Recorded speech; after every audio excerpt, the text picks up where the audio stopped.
Hello students, आज हम पढ़ेंगे डॉट प्रोडक्ट या स्केलर प्रोडक्ट। तो एज यूजुअल मैं हर चीज़ को हिंदी और इंग्लिश दोनों भाषाओं में रिपीट करता रहूँगा सो दैट किसी को कोई प्रॉब्लम ना हो। डॉट प्रोडक्ट को स्केलर प्रोडक्ट भी बोलते हैं और अगर हिंदी में बोलें तो इसे बोलते हैं अदिश गुणनफल। प्रोडक्ट मतलब गुणनफल, राइट। तो अदिश गुणनफल क्या होता है?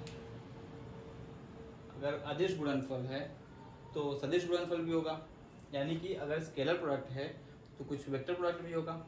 जी हाँ, आप लोग बिल्कुल सही सोच रहे हैं।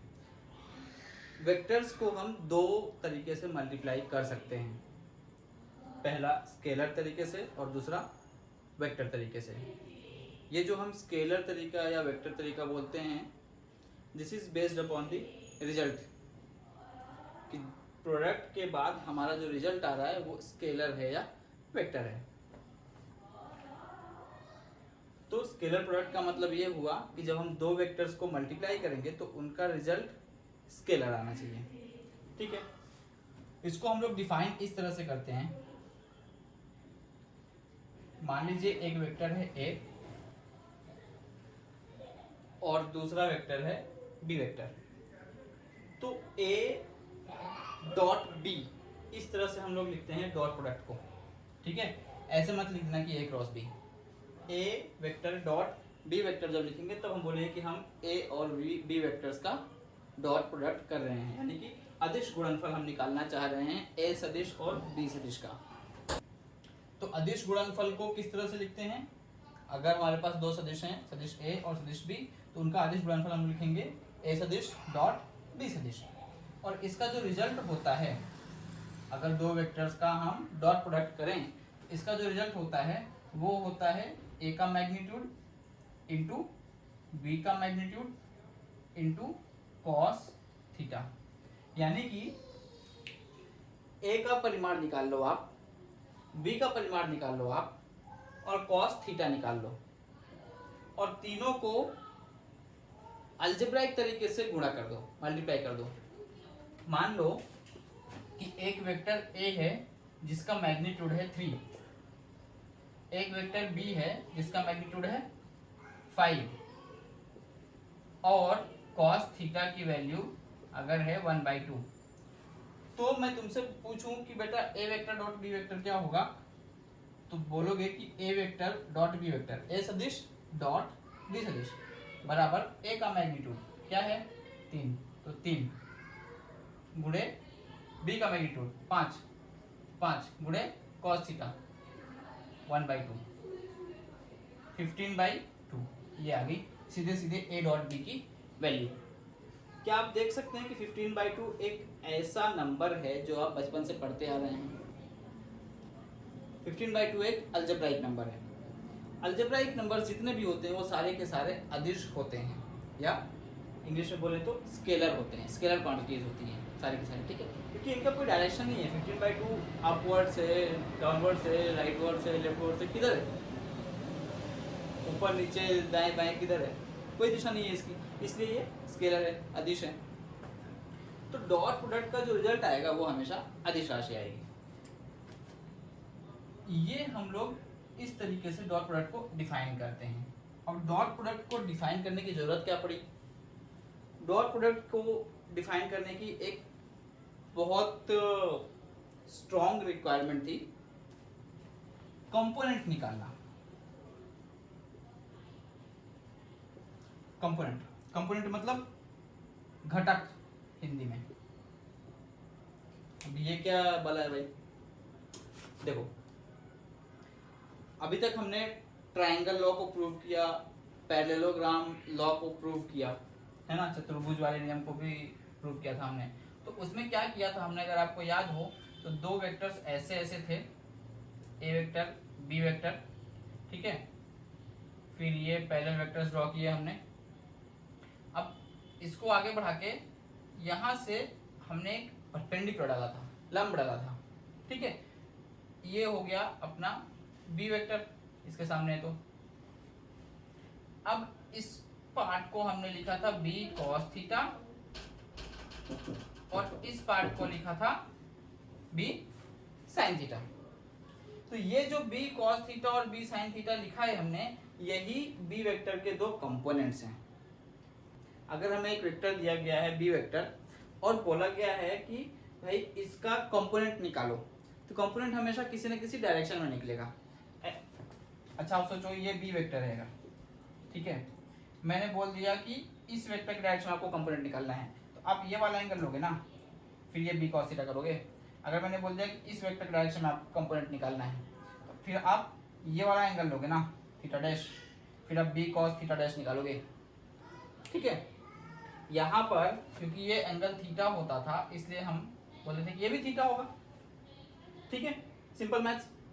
अब ये थीटा हो गया, इसलिए ये वाली जो लेंथ आई थी b cos थीटा आई थी। अगर ये थीटा ना होके थीटा डैश होता तो फिर ये b cos थीटा डैश होता। तो हमने क्या किया था बेसिकली, देख क्या ये a की डायरेक्शन है, हाँ है, और ये b वेक्टर है। तो b वेक्टर का a के डायरेक्शन में हमने कंपोनेंट निकाला था और क्या बोल दिया था उसको, b cos थीटा। पूरे वेक्टर चैप्टर या टॉपिक में सबसे इंपॉर्टेंट अगर कोई चीज है तो वो है वेक्टर्स का रिप्रेजेंटेशन सीखना। और वेक्टर्स का रिप्रेजेंटेशन तभी आप सीख सकते हो जब आपको कंपोनेंट्स अच्छे से पता हो कि किस तरह से हम कंपोनेंट्स निकालते हैं। तो इंपॉर्टेंट बात यह है कि कंपोनेंट्स निकालना सबसे इंपॉर्टेंट चीज होती है वेक्टर टॉपिक में, इसलिए इसको हम अच्छे से पढ़ेंगे और कुछ क्वेश्चंस के साथ करेंगे। तो कंपोनेंट को हम लोग इस तरह से डिफाइन करते हैं कि अगर एक वेक्टर है a वेक्टर, दूसरा वेक्टर है b वेक्टर, तो अगर मैं बोलूं कि component of a vector in the direction of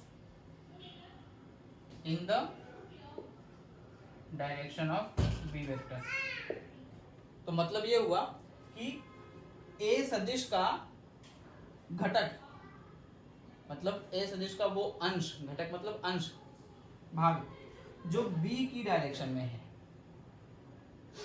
ठीक है, b की दिशा में। a का आपको सवाल जो है, जो क्वेश्चन आएगा वो इस तरह से लिखा होगा कि a का घटक निकालिए b की दिशा में। इंग्लिश में find the component of a vector in the direction of b vector, सीधे सीधा वही भाषा लिखी हुई है यहाँ पे। तो component of a vector in the direction of b vector कैसे निकालोगे, जो चीज यहाँ पे किया था सेम चीज वहां पे करोगे। आपको थीटा पता होना चाहिए, आपको पता होना चाहिए कि आपको किस डायरेक्शन में कंपोनेंट निकालना है, किस दिशा में आपको घटक निकालना है। अगर भाई थीटा ही चेंज हो जाएगा तो फिर b cos थीटा चेंज हो जाएगा, और जब थीटा चेंज होगा तो cos थीटा की वैल्यू ये होगी। भाई थीटा जब 30 डिग्री होता है तो cos थीटा √3/2 होता है, थीटा जब 60 डिग्री होता है तो cos थीटा 1/2 होता है, थीटा जब 90 डिग्री होता है तो cos थीटा 0 होता है। तो थीटा जैसे जैसे आप चेंज कराओगे वैसे वैसे cos थीटा भी चेंज होगा, और cos थीटा चेंज होगा तो b cos थीटा चेंज होगा, यानी कि जो घटक है b का, जो कंपोनेंट आ रहा है a की डायरेक्शन में, वो चेंज हो जाएगा। तो हम लोग component of a in the direction of b vector लिखते हैं क्या, अगर a और b के बीच का एंगल थीटा है तो equals to a cos theta, magnitude बस सही है, ठीक है। डायरेक्शन क्या होगी, जो b की डायरेक्शन है। भाई देखो ना क्या लिखा हुआ है, किस डायरेक्शन में निकालना है अपने को कंपोनेंट a का, b की डायरेक्शन में निकालना है। जब b की डायरेक्शन में अपने को a का कंपोनेंट निकालना है तो जो कंपोनेंट आएगा उसकी डायरेक्शन क्या होगी, b की तो डायरेक्शन होगी, ठीक है। तो ये जो लिखा हुआ है a cos theta, this is just magnitude, क्योंकि इसके ऊपर ना वेक्टर साइन है ना इसके साथ कोई कैप लगा हुआ है, आई कैप जे कैप के कैप कुछ भी नहीं है, ठीक है। तो ये मैग्नीट्यूड है, प्योर अलजेब्राइक नंबर है, यानी कि a का कंपोनेंट का लेंथ है वो, a का कंपोनेंट कहाँ पे, b की डायरेक्शन में। अगर मैं इस पॉइंट से यहाँ पे परपेंडिकुलर डालूं, ठीक है, इसको बोल दूं o, इसको बोल दूं a, इसको बोल दूं b, तो OA cos theta equals to OB लिख सकते हैं कि नहीं। ये भाई परपेंडिकुलर हो गया, लंब, ये हो गया अपना बेस आधार, ये हो गया अपना हाइपोटेनस कर्ण। तो base upon hypotenuse equals to क्या होता है, cos थीटा होता है ना। बेस क्या है यहाँ पर, OB, तो लिखेंगे O B divided by hypotenuse क्या है, हाइपोटेनस ओ ए है, ओ ए की लेंथ ए वेक्टर की लेंथ है या ए वेक्टर का मैग्नीट्यूड है, तो हम उसको वेक्टर साइन हटा के सिर्फ ए लिखेंगे तो वही माना जाएगा, इक्वल्स टू कॉस थीटा। तो ओ बी जो है वो आ गया ए इंटू कॉस थीटा। ये डॉट डॉट प्रोडक्ट वाला डॉट नहीं है ना, ये दो स्केलर क्वांटिटीज, यानी कि ए एक मैग्नीट्यूड है, स्केलर है, कॉस थीटा भी अलजेब्राइक नंबर ही होता है, स्केलर ही होता है, उसका कोई डायरेक्शन नहीं होता। तो आप नॉर्मल मल्टीप्लिकेशन कर रहे हो यहाँ पे, ठीक है, जैसे हम लोग पहले लिखते थे ना कि x इंटू वाई बचपन में, वही चीज़ है यहाँ पे। ये अगर x के ऊपर डॉट वेक्टर का साइन लग जाए और y के ऊपर वेक्टर का साइन लग जाए फिर यहाँ पे डॉट लिखा है तो भैया फिर ये डॉट प्रोडक्ट हो गया, ठीक है। जब तक उनके ऊपर वेक्टर का साइन नहीं लगा है तब तक बीच में डॉट रखो कि क्रॉस रखो कोई फर्क नहीं पड़ता है, सब एक है। अलजेब्राइक मल्टीप्लिकेशन जो आज तक पढ़ते हैं 3 × 5 = 15, ठीक है। तो अभी हमने देखा कि OB जो आया ये a cos थीटा है। OB देखो क्या OB B वेक्टर की लाइन पे है, तो OB की जो डायरेक्शन होगी वही होगी जो B वेक्टर की डायरेक्शन होगी। इसीलिए बोलते हैं इसको कि component of A vector in the direction of B vector, direction देते हुए बोलते हैं हमेशा कंपोनेंट जब भी बोलते हैं तो, ठीक है। तो component of A vector in the direction of B vector. आइए अब देखते हैं कि लेंथ और डायरेक्शन का क्या महत्व है कंपोनेंट्स कैलकुलेट करने में। मान लो कि ये वेक्टर A था, ठीक है, ये वेक्टर B था। मैंने बोला कि component of A vector in the direction of B vector, यानी कि A वेक्टर का घटक निकालना है कौन सी दिशा में, B वेक्टर की दिशा में, ठीक है। ये एंगल थीटा दे दिया। अब यहाँ से हम परपेंडिकुलर डालेंगे। कंपोनेंट निकालने के लिए हमेशा आपको एक स्टेप करना पड़ेगा। क्या करना पड़ेगा, जिस वेक्टर का कंपोनेंट निकालना है उसका हेड पकड़ो, जिस सदिश का कंपोनेंट निकालना है उसका सिर पकड़ो और वहां से दूसरे वाले वेक्टर पे हमेशा परपेंडिकुलर डाल दो, ठीक है। जैसे परपेंडिकुलर डालोगे तो एंगल थीटा तो हमेशा सामने रहेगा, तो ये बेस हो जाएगा, ये परपेंडिकुलर हो जाएगा, और जो खुद ही वेक्टर जिसका कंपोनेंट हमें निकालना होता है वो हमेशा हाइपोटेनस होता है, वो हमेशा हाइपोटेनस होता है, ठीक है। ये आधार हो गया, ये लंब हो गया और ये हो गया आपका कर्ण, ठीक है। अब जब आपको परपेंडिकुलर पता है, बेस पता है और हाइपोटेनस पता है तो अब सीधा साइन थीटा कॉस थीटा लगाओ और कंपोनेंट निकाल लो कौन सा डायरेक्शन निकालना है आपको, क्लियर। लेकिन अब देखते हैं कि अगर मैं थीटा को चेंज कर दूं, ए की लेंथ को सेम रखता हूं, ठीक है, ए की लेंथ को सेम रखता हूं, उसको बोलता हूं ए डैश, इसको बोलते हैं ए डैश वेक्टर बोल देते हैं। थीटा को मैंने थीटा डैश कर दिया, ठीक है। अब देखो यहां से लंब डालो, परपेंडिकुलर डालो, क्या ये लेंथ अलग है ये पुरानी वाली लेंथ से है, तो पहले जो ए का कंपोनेंट था अब वो बढ़ गया है, इंक्रीज हो गया है, यानी कि चेंज हो गया है। यही अगर आप एंगल थोड़ा सा और बढ़ा दो, ठीक है, ये अगर थीटा था ये हमने थीटा डबल डैश कर दिया। अब देखो यहां से परपेंडिकुलर डालोगे, अब यही है ए का कंपोनेंट बी की डायरेक्शन में, इतना ही बचा, जबकि पहले कितना था, पहले इतना था, है कि नहीं। ये ओरिजिनल कंपोनेंट था, ये नंबर 2 का कंपोनेंट है, ये ओरिजिनल कंपोनेंट था, सॉरी ये फर्स्ट चेंज पे जो कंपोनेंट आया वो है। तो अगर हिंदी में बात करें तो हम देखें अगर कि हमने अगर दोनों सदिशों के बीच के कोण को कम कर दिया है तो जो ए का घटक है बी की दिशा में वो बढ़ गया, पहले इतना था अभी इतना हो गया है, ठीक है, इतना बढ़ गया है। लेकिन अगर कोण को बढ़ा दें, दोनों सदिशों के बीच के कोण को बढ़ा दें तो ए का घटक जब हम निकालेंगे तो वो कम हो गया, देखो इतना घटा है, इतना ही बचा, पहले इतना था, ठीक है। यही बोल रहा हूँ कि अगर आप ए के मैग्नीट्यूड, ए के परिमाण को सेम रखो लेकिन आप सिर्फ दोनों वेक्टर्स के, दोनों सदिशों के बीच के कोण को, एंगल को इंक्रीज और डिक्रीज करते रहो, बढ़ाते घटाते रहो, तो जो ए का कंपोनेंट है बी की डायरेक्शन में वो चेंज होता रहेगा, ठीक है। अब देखो अगर मैं ए की लेंथ को ही चेंज कर देता हूँ, एंगल को वही रखता हूँ, थीटा वही रखता हूँ, सिर्फ लेंथ चेंज कर देता हूँ, ये ए था, ये ए था, अभी मैं क्या बोलता हूँ, ये लिखा मैंने ए डैश। तो पहले जब हम घटक निकाल रहे थे, कंपोनेंट निकाल रहे थे, तो हमारी वैल्यू ये आ रही थी, ठीक है। लेकिन अब जब हम कंपोनेंट निकालेंगे तो अब हमारा कंपोनेंट की लेंथ इतनी ही आएगी। बोलो रेड वाला छोटा है कि नहीं ब्लैक वाले से? है। यानी कि अगर हम ए वेक्टर की लंबाई को कम कर दें, ए सदिश के परिमाण को कम कर दें, तो ए का जो घटक है, कंपोनेंट है, बी की डायरेक्शन में, बी की दिशा में, वो भी कम हो गया। और इसी तरह से अगर लंबाई को बढ़ा दोगे आप, अगर आप लंबाई को बढ़ा दोगे तो भी देख लो, कोण को हम सेम रख रहे हैं, एंगल को हम सेम रख रहे हैं, सिर्फ ए की लंबाई को बढ़ा दिया हमने, इंक्रीज कर दिया। अब देखो ये बड़ा हो गया कि नहीं? अब यहाँ पर रेड जो है वो बड़ा हो गया ब्लैक वाले से, ठीक है। यानी कि अगर हम जिस सदिश का कंपोनेंट निकाल रहे हैं उस सदिश को बढ़ाएं घटाएं, या दोनों सदिशों के बीच के कोण को बढ़ाएं घटाएं, तो जो घटक निकलेगा दूसरे सदिश की दिशा में वो चेंज हो जाएगा। तो हमने देखा कि अगर हम ए वेक्टर की लेंथ को चेंज कर दें, इंक्रीज करें या डिक्रीज करें, तो भी ए का कंपोनेंट बी की डायरेक्शन में चेंज हो जाएगा। दूसरा पॉइंट, अगर हम ए वेक्टर और बी वेक्टर के बीच के एंगल को चेंज करें, इंक्रीज करें या डिक्रीज करें, तो भी ए का कंपोनेंट बी की डायरेक्शन में चेंज हो जाएगा, ठीक है। अब देखो लेंथ अगर आप इंक्रीज करोगे तो कंपोनेंट भी इंक्रीज होगा। यहाँ पे देख लो, लेंथ को हमने इंक्रीज किया है, कंपोनेंट भी इंक्रीज हुआ है, राइट। लेंथ अगर हमने डिक्रीज कर दी है तो कंपोनेंट भी डिक्रीज हो गया है।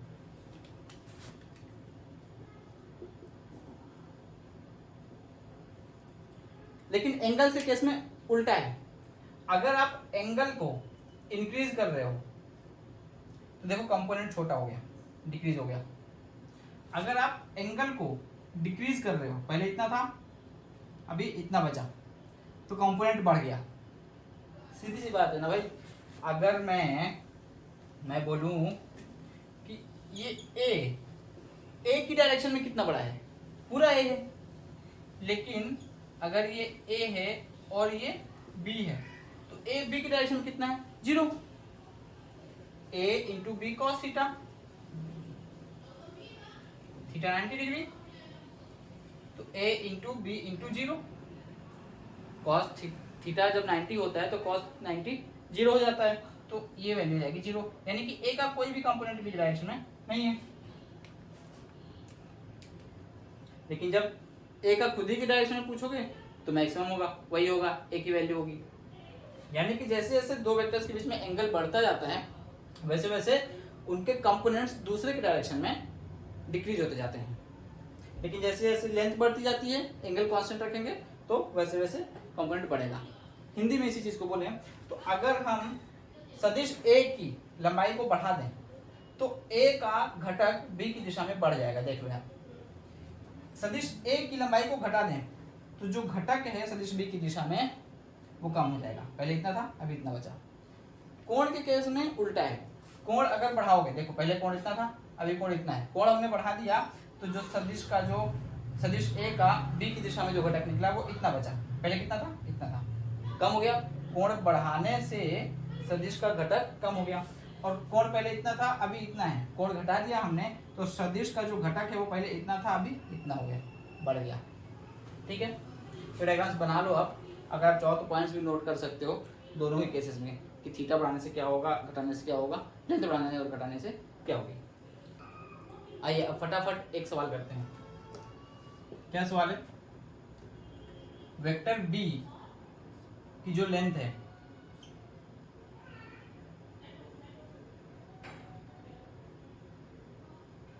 वो है 5, वेक्टर ए की जो लेंथ है वो है 3 और थीटा जो है वो है 30 डिग्री। ठीक है, तो if theta is increased by 100%, find percentage change in component of A vector in the direction of B vector। अच्छा सवाल है, सिंपल है। हिंदी वाले सुने, अगर B का परिमाण 5 है और A का परिमाण 3 है और A और बीच के बीच का जो कोण है थीटा वो 30 डिग्री है, ये शुरुआती में कंडीशन थी। तो अगर हम थीटा को 100% से बढ़ा दें, पहले 30 डिग्री था, 30 डिग्री का 100% कितना होगा 30 डिग्री, यानी कि इसमें 30 डिग्री और ऐड हो जाए, जुड़ जाए, तो 60 डिग्री हो जाएगा नया वाला कोण थीटा। ठीक है, तो अगर हम थीटा को 100% से बढ़ा दें तो पता लगाओ, फाइंड करो, पता लगाओ percentage change in component of A vector in the direction of B vector, यानी कि ए सदिश का घटक जो बी की दिशा में है उसमें कितना परसेंटेज चेंज आएगा। ठीक है, अगर हम कोण को 100% से बढ़ा दें तो सदिश ए का बी की दिशा में जो घटक है उसमें कितना प्रतिशत चेंज आएगा, आप देखते हैं। ओरिजिनली क्या था, अगर ये ए वेक्टर है, ये बी वेक्टर है, ए की लेंथ है 3, बी की लेंथ है 5, दोनों के बीच में एंगल है 30 डिग्री, बढ़िया है। यहाँ से हम परपेंडिकुलर डालेंगे, ये ए वेक्टर है, ये बी वेक्टर है। ठीक है, ये 3 है, ये 30 डिग्री है, ये कितना हो जाएगा 5, ये नहीं है 5 अपना टोटल बी वेक्टर की लेंथ है। ठीक है, 5 जो है अपना वो बी वेक्टर की टोटल लेंथ है। अपने को क्या निकालना है, ये वाला लेंथ निकालना है, सिर्फ ये वाला, यही है अपना कंपोनेंट। ठीक है, तो ये हो जाएगा 3 cos 30 डिग्री। कैसे करोगे भाई, ये परपेंडिकुलर डाला,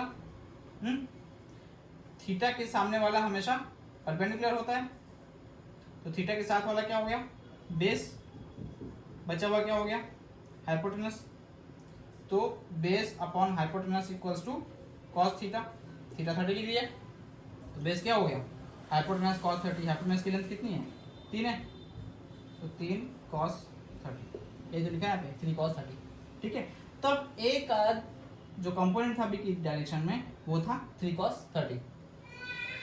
सदिश ए का सदिश बी की दिशा में जो घटक है वो है 3 cos 30। कैसे निकाला, आधार बटे कर्ण बराबर cos थीटा, थीटा अपना 30 डिग्री है। ठीक है, तो यहाँ से आधार बराबर कर्ण गुणे cos थीटा आ गया। कर्ण की लंबाई कितनी है 3, भाई कोण के सामने वाला लंब होता है, कोण के साथ वाला आधार, और बड़ी वाली भुजा जो 90 के सामने 90 डिग्री के सामने है वो होती है कर्ण, तो आधार बटे कर्ण बराबर cos 30। तो ओरिजिनली क्या था 3 cos 30, cos 30 की वैल्यू होती है √3/2।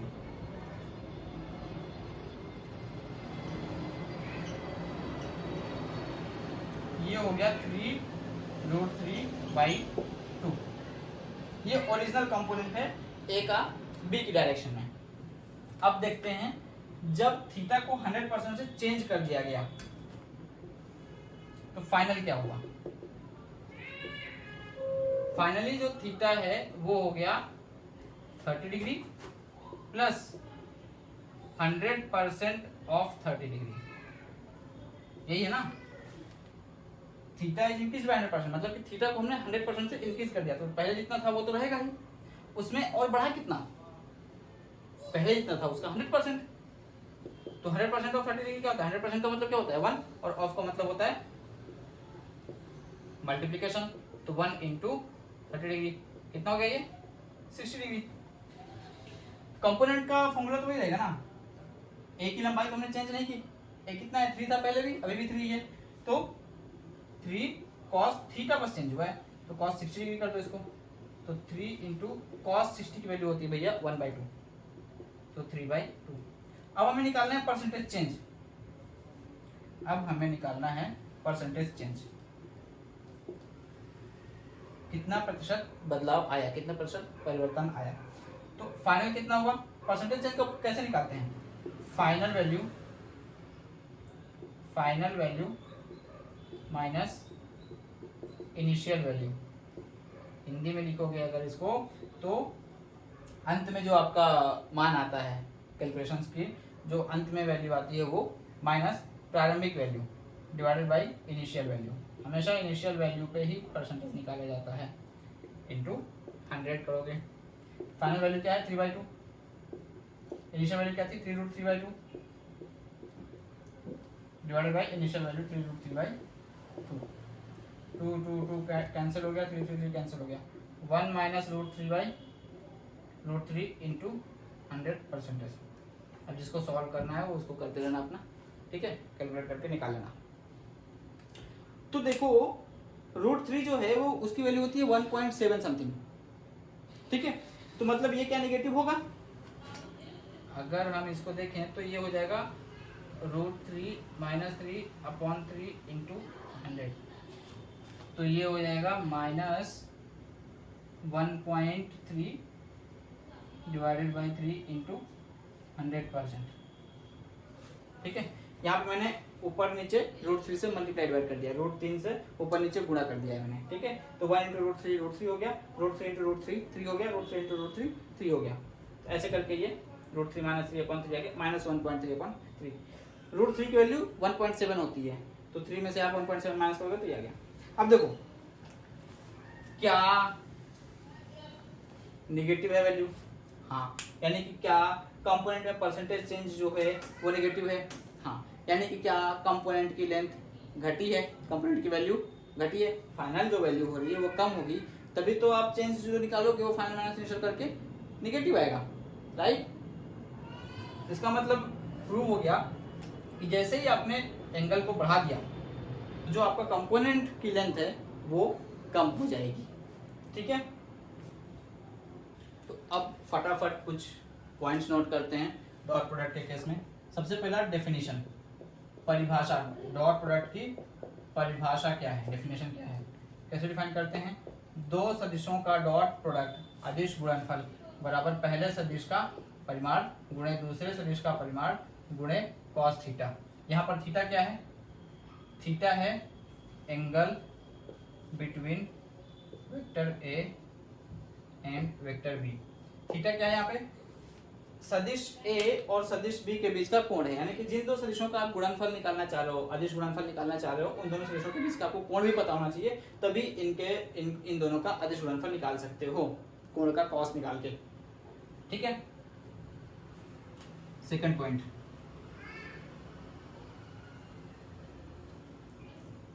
कंपोनेंट ऑफ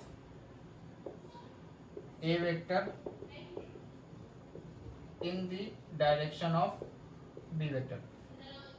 ए सदिश का घटक बी की दिशा में क्या होता है, ए कॉस थीटा, थीटा यहाँ पर सेम है, ए और बी के बीच का कोण, ठीक है। ले ले, बी कहाँ गया, जब हम कंपोनेंट निकालते हैं ना ए का बी की दिशा में, तो बी के मैग्नीट्यूड की वैल्यू नहीं होती, बी चाहे कितना भी बड़ा हो उससे फर्क पड़ेगा क्या, आप बताओ। तुम्हें ए का ना कंपोनेंट निकालना है तो बी इतना छोटा है कि इतना बड़ा है, इतना बड़ा है, क्या फर्क पड़ता है, तुम्हें ए से सामने वाले पे परपेंडिकुलर डालना है, लंब डालना है। जैसे लंब पड़ गया, ये लंबाई फिक्स हो गई तुम्हारी, चाहे बी इतना ही बड़ा रहा हो, भाई फिर एक्सटेंड करोगे। जैसे हमने पैरेललोग्राम लॉ को प्रूव करने के लिए ए को बढ़ाया था ना डॉट डॉट डॉट करके, यहाँ पे बढ़ाओगे इसको, फिर लेंथ निकालोगे। अब बी चाहे इतना बड़ा हो, चाहे इतना बड़ा हो, चाहे इतना बड़ा हो, चाहे कितना ही बड़ा हो, बी की दिशा बस मैटर करेगी, दिशा की मैटर करेगी, क्योंकि हमें ए और बी के बीच का कोण चाहिए थीटा, इसलिए उसकी दिशा मैटर करेगी, नहीं तो दिशा भी मैटर ना करती। मतलब इस पूरी चीज को हम ए बस लिखने चलेगा, ये तो सीखते आ रहे हैं हम कि ए के ऊपर से तुम वेक्टर का साइन हटा दो तो वो मैग्नीट्यूड बचता है बस, ठीक है। तो ए बी कॉस थीटा, तो क्या हम a cos theta a dot b upon b लिख सकते हैं। ए देखो a into b cos theta equals to a dot b, तो यहां से ए कॉस थीटा निकालोगे तो equals to a dot b upon b, यह आ जाएगा। इस पर भी बहुत सारे सवाल बनते हैं, आपको दे देगा ए डॉट बी की वैल्यू, सीधे मल्टीप्लिकेशन का रिजल्ट दे देगा आपको कि ए डॉट बी बराबर 15 है और बी की वैल्यू 5 है। तो ए का बी की डायरेक्शन में क्या कंपोनेंट होगा? ए cos थीटा। अब तुम ए निकालने जाओ तो ए तो दिया नहीं है, थीटा निकालने जाओ तो थीटा दिया नहीं है, तो ए cos थीटा तुम निकाल नहीं सकते, लेकिन तुमको ये दिया गया है ए डॉट बी और बी दोनों दिया गया है, डिवाइड करो आंसर निकालो 3। ठीक है, इस पे भी बहुत सारे क्वेश्चंस बनते हैं, क्योंकि लोगों को ये ध्यान में रहता है, पता होता है कि ये फॉर्मूला है, लेकिन ध्यान में ये रहता है जब भी कंपोनेंट पूछा जाता है तो ये ध्यान कभी आता ही नहीं, इसकी वजह से लोग नहीं कर पाते हैं सवाल। तो this is component of A vector in the direction of B vector. ठीक है, मैग्नीट्यूड है कंपोनेंट का, क्या है ये? मैग्नीट्यूड है। ये क्या है? ये और ये क्या है? मैग्नीट्यूड ऑफ कंपोनेंट है।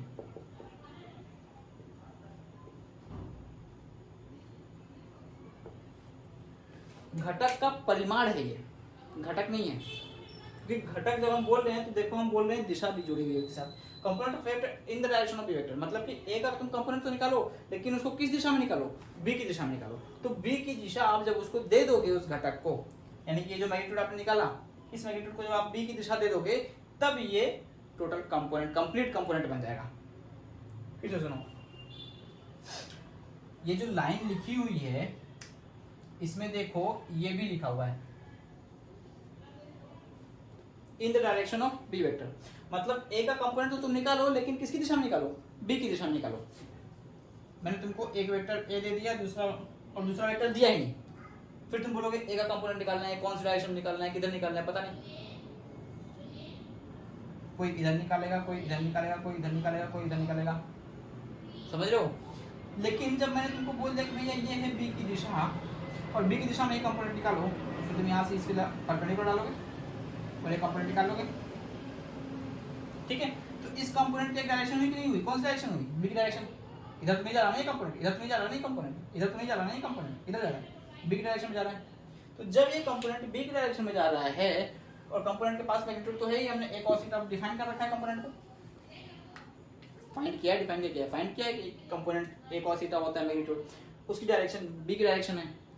तो कंपोनेंट जो है एज अ होल एक वेक्टर हुआ कि नहीं हुआ? हुआ। तो कंपोनेंट जब आप निकालोगे तो कंपोनेंट क्या होगा? a cos थीटा गुणे b कैप। b कैप ही क्यों लिखा है हमने? b कैप का मतलब हुआ b की डायरेक्शन में यूनिट वेक्टर। इसका मतलब क्या हुआ? Unit vector in the direction of, Hindi में बोले तो बी सदिश की दिशा में इकाई सदिश, और इकाई सदिश से यानी कि यूनिट वेक्टर से जब आप किसी नंबर को मल्टीप्लाई करते हो, ठीक है, तो उस नंबर को उस इकाई सदिश का दिशा मिल जाता है, लेकिन उस नंबर के परिमाण पे कोई फर्क नहीं पड़ता। भाई जब तुम इसका मैग्नीट्यूड निकालोगे, जब परिमाण निकालोगे तो क्या करोगे? मान लो कि ये 5 आ गया, 5 बी कैप तुमने लिख दिया, यही ना? तुम परिमाण निकालो तो क्या हो गया? 5 का परिमाण गुणे बी कैप का परिमाण। अब बी कैप क्या है? यूनिट वेक्टर है, तो इसका परिमाण क्या होगा? 1 होगा। तो मतलब 5 गुणे 1, 5 ही है ना? क्या a cos थीटा के परिमाण पहले जो 5 था वो बदला? नहीं बदला, कभी नहीं बदलेगा जब तक तुम इसको यूनिट वेक्टर से मल्टीप्लाई करते रहोगे। ठीक है, तो अगर आप यूनिट वेक्टर से किसी नंबर को मल्टीप्लाई करते हैं तो उस नंबर के मैग्नीट्यूड में कोई चेंज नहीं आता, सिर्फ उस नंबर को उस यूनिट वेक्टर का डायरेक्शन मिल जाता है, और कंपोनेंट तो हमारा वेक्टर है ही, अभी हमने डिस्कस किया। तो कंपोनेंट को डायरेक्शन देनी पड़ेगी। किसकी डायरेक्शन देंगे? जिसकी डायरेक्शन हमने निकाला है उसी की डायरेक्शन देंगे, थोड़ी ना किसी और की डायरेक्शन देने आएंगे। जिसकी डायरेक्शन निकाला है कंपोनेंट उसी की डायरेक्शन देंगे। तो बी की डायरेक्शन निकाला है तो बी कैप लिख दिया। ठीक है, तो इसको हम ऐसे भी लिख सकते हैं, बी कैप का मतलब होता है B vector divided by magnitude of B vector. वो लिख सकते हैं या नहीं? लिख सकते हैं। ठीक है, B cap equals to B vector divided by magnitude, मतलब कि बी सदिश, सदिश जो होता है उसके पास मैग्नीट्यूड होती है और डायरेक्शन होता है। तो अगर मैग्नीट्यूड को मैग्नीट्यूड से डिवाइड करो तो बचा क्या? डायरेक्शन। तो बी की डायरेक्शन में यूनिट वेक्टर यही होता है, इसको हम ऐसे भी लिखते हैं। ठीक है, ये हम पहले डिस्कस कर चुके हैं अपनी क्लासेस में। अब इसको हम लिख सकते हैं, अगर मैं बी से ऊपर नीचे मल्टीप्लाई करूं, A B cos theta into B vector upon B गुणे मैग्नीट्यूड ऑफ बी। अब इस मैग्नीट्यूड ऑफ बी को भी मैं सिर्फ बी लिख दूं तो चलेगा, ऐसे तो लिखते हैं यहाँ, ठीक है। तो ये हो गया A dot B divided by B square into B vector. A B cos theta को क्या मैं ए डॉट बी लिख सकता हूँ, ये तो डेफिनेशन होती है डॉट प्रोडक्ट की ना, दो वेक्टर्स का डॉट बराबर दोनों वेक्टर का मैग्नीट्यूड का प्रोडक्ट इंटू कॉस थीटा। दो सदिशों का डॉट प्रोडक्ट अदिश गुणनफल अगर आप निकालोगे तो पहले वेक्टर का मैग्नीट्यूड लिख लो परिमाण, दूसरे वेक्टर का परिमाण लिख लो और गुणे दोनों वेक्टर के बीच का, दोनों सदिशों के बीच का थीटा निकाल के उसका कॉस लगा दो, बस। ए बी कॉस थीटा बराबर ए डॉट बी, बी वेक्टर और बी गुणे बी, बी स्क्वायर हो गया। तो ये भी एक तरीका हो गया कंपोनेंट निकालने का। तो कंपोनेंट आप लिख सकते हो ए कॉस थीटा गुणे बी कैप बराबर a vector dot b vector upon b square into b cap equals to a cos theta d vector by b का मैग्नीट्यूड। तो आपको जैसा भी क्वेश्चन दिया गया हो उसके हिसाब से आप फॉर्मूला यूज कर सकते हो।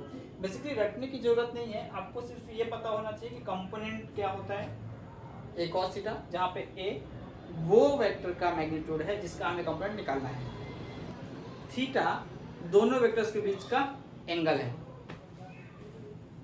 आप अगर कोई बोले कि कंपोनेंट ही निकालो, कंपोनेंट का मैग्नीट्यूड मत निकालो, तो आपको लिखना पड़ेगा a cos theta into b cap. जो बी वेक्टर गिवन है उसकी डायरेक्शन में यूनिट वेक्टर निकालोगे, उसको ए कॉस थीटा से मल्टीप्लाई कर दोगे। लेकिन अगर आपको ए वेक्टर गिवन है, बी वेक्टर गिवन है, तो आप ए डॉट बी निकालोगे, फिर बी का वेक्टर से मल्टीप्लाई करोगे, फिर बी स्क्वायर से डिवाइड करोगे। अगर आपको ए डॉट बी गिवन है और बी वेक्टर गिवन है, ए वेक्टर नहीं दिया गया है, तो आप ये फॉर्मूला फिर यूज नहीं कर सकते हो, फिर आपको यही यूज करना पड़ेगा। क्योंकि ए डॉट बी गिवन है तो ए डॉट बी की जगह पे सीधे सीधे ए डॉट बी लिख दोगे, बी वेक्टर गिवन है तो बी वेक्टर की जगह पे बी वेक्टर और बी का मैग्नीट्यूड निकाल के बी स्क्वायर लिख सकते हो। देखेंगे क्वेश्चंस, एक दो सवाल इस पे करेंगे, तो ये आप लोग नोट कर लीजिए। पॉइंट नंबर 3 कॉम्यूटेटिव होता है। कॉम्यूटेटिव मतलब जैसे 3 गुणे 4 को आप 4 गुणे 3 लिख सकते हो ना, इसी तरह से a डॉट बी को आप b डॉट a लिख सकते हो, ठीक है। ऐसा नहीं है कि a को पहले या b को पहले करने से कुछ चेंज होने वाला है। जैसे जैसे अभी तक अलजेब्राइक मल्टीप्लिकेशन आप लोग करते थे, वही इसकी प्रॉपर्टीज भी हैं कि आप a को b से मल्टीप्लाई करो या b को a से मल्टीप्लाई करो, ठीक है। अदिश गुणनफल होना चाहिए, स्केलर प्रोडक्ट होना चाहिए, तो ये एप्लीकेबल है। फोर्थ डिस्ट्रीब्यूटिव का मतलब क्या है, a vector dot b vector plus c vector बराबर ए dot b plus a dot c, यानी कि दो सदिशों को जोड़ के फिर तीसरी सदिश के साथ डॉट प्रोडक्ट करो, अदिश गुणनफल करो, या फिर पहले दोनों सदिशों का गुणनफल कर लो अदिश, फिर बाकी दोनों सदिशों का अदिश गुणनफल कर लो और दोनों को जोड़ दो, सेम है, ठीक है। वही है 3 इंटू 4 प्लस 5 है, तो आप इसको 3 इंटू 4 प्लस 3 इंटू 5 लिख सकते हो, एक ही बात है, ठीक है। पॉइंट नंबर 5 क्या है, पॉइंट नंबर 5 है कि अगर कोई नंबर है के के ऊपर वेक्टर नहीं है, अदिश नंबर है, 1 2 3 4 जो न्यूमेरिकल वैल्यूज होती है उनकी बात कर रहा हूं मैं, के एक नंबर है, तो के A dot L B vector अगर मैं करूं, ठीक है, तो क्या होगा, इसको मैं ऐसे लिख सकता हूँ, के और एल को आपस में मल्टीप्लाई कर लूँ, जैसे अलजेब्रा के लिए हम मल्टीप्लाई करते हैं, 3 गुणे 4 करने से देता 4 3 12 यहाँ पे लिखते हैं, फिर ए डॉट बी कर लें, या फिर ए डॉट बी करके और फिर के इंटू एल बाद में 12 से मल्टीप्लाई कर दें, एक ही बात है। तो अदिश गुणनफल या डॉट प्रोडक्ट या स्केलर प्रोडक्ट में जो सबसे इंपॉर्टेंट चीज है वो है कंपोनेंट निकालने वाली। कंपोनेंट्स पे हम कुछ क्वेश्चंस भी करेंगे, बट फिलहाल के लिए यहाँ पर इसको स्टॉप देते हैं। मिलते हैं अगली क्लास में कुछ क्वेश्चंस के साथ डॉट प्रोडक्ट पे, और स्टार्ट करेंगे वेक्टर प्रोडक्ट। Thank you.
जो आपका कंपोनेंट की लेंथ है वो कम हो जाएगी। ठीक है।